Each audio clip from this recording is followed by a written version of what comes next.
আপনাদের সামনে আমার বাংলাদেশের ভক্তদের নিয়ে গুরুত্বপূর্ণ কিছু কথা বলতে চাই।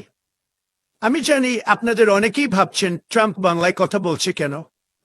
বন্ধুরা, আমি শুধু বাংলায় কথা বলছি না, আমি বাংলার চেতনা নিয়েও বলছি। কিন্তু কেন বলুন তো? আমেরিকায় আমরা আব্রাহাম লিঙ্কনকে সম্মান করি, ভালোবাসি, কিন্তু আমরা কি তাকে জাতির পিতা বানিয়ে ব্যবসা করি? আমি আমার শপথ অনুষ্ঠানে তার নাম একবারও বলিনি। এতে তার যেমন মান ইজ্জত যায়নি, আমেরিকারও সম্মান ক্ষুণ্ণ হয়নি। আমি প্রেসিডেন্ট হিসেবে শপথের পর লিঙ্কনের মাজারে ফুল দিয়ে তার দোয়া নিয়েছিলাম, ওটাই না। আমি কিন্তু সেখানে না গিয়েও আমার কাজ দারুণভাবে চালিয়ে যাচ্ছি।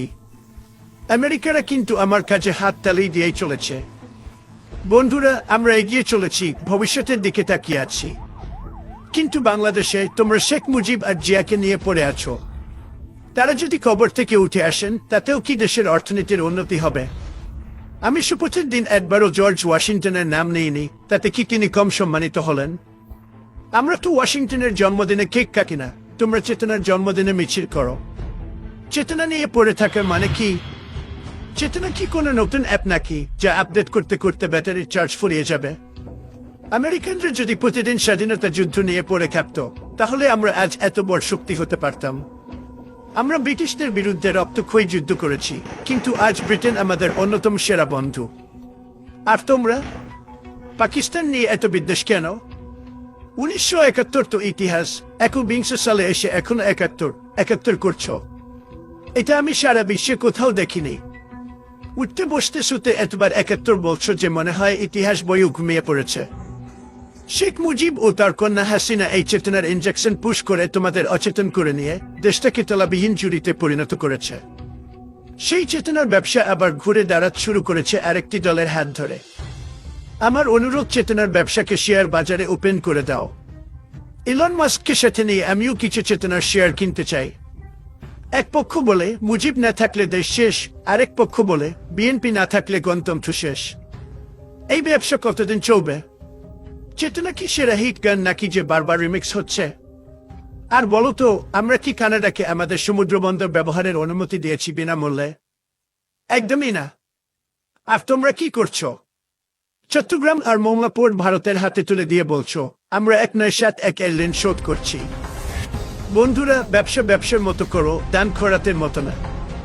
শেখ হাসিনা পালিয়ে গেলে চেতনার ব্যবসায় বিফল হয়ে ওই একই চেতনার ব্যবসা এখন যারা করতে চাচ্ছ, তাদের ভবিষ্যৎ কি হবে জান? বন্ধুরা, তাদের পরিণতি হবে ঠিক সেই স্বৈরশাসক নেপোলিয়নের মতো, শেষ পর্যন্ত নির্বাসনে জীবন কাটাতে হবে। কিন্তু পার্থক্য হলো, নেপোলিয়নের ছিল সামরিক প্রতিভা, আর চেতনার ব্যবসায়ীদের আছে শুধু ফাঁকা বলে। বন্ধুরা, চেতনা শুধু একটা লুটপাটের হাতিয়ার। চেতনা তোমাদের অচেতন করে সর্বশান্ত করার টুলস। তোমাদের নেতারা এই চেতনার মাধ্যমে বিদেশে হাজার হাজার কোটি টাকা পাচার করেছে, আর তোমরা বসে বসে তাদের আঙ্গুল চুষেছ। এই চেতনার দোহাই দিয়ে তোমাদের নেতারা নিজেদের জন্য বিলাসবহুল বেগম পাড়া বানিয়ে নিয়েছে, আর তোমাদের জন্য বানিয়ে রেখেছে মহাকালের বস্তি।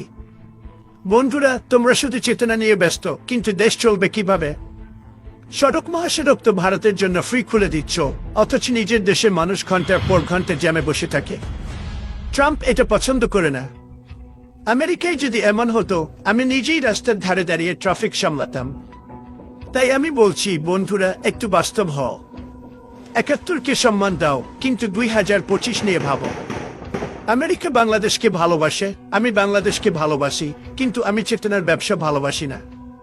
তোমাদের চেতনার দোকানে ডিসকাউন্ট দিলেও আমি কিনব না। ধন্যবাদ।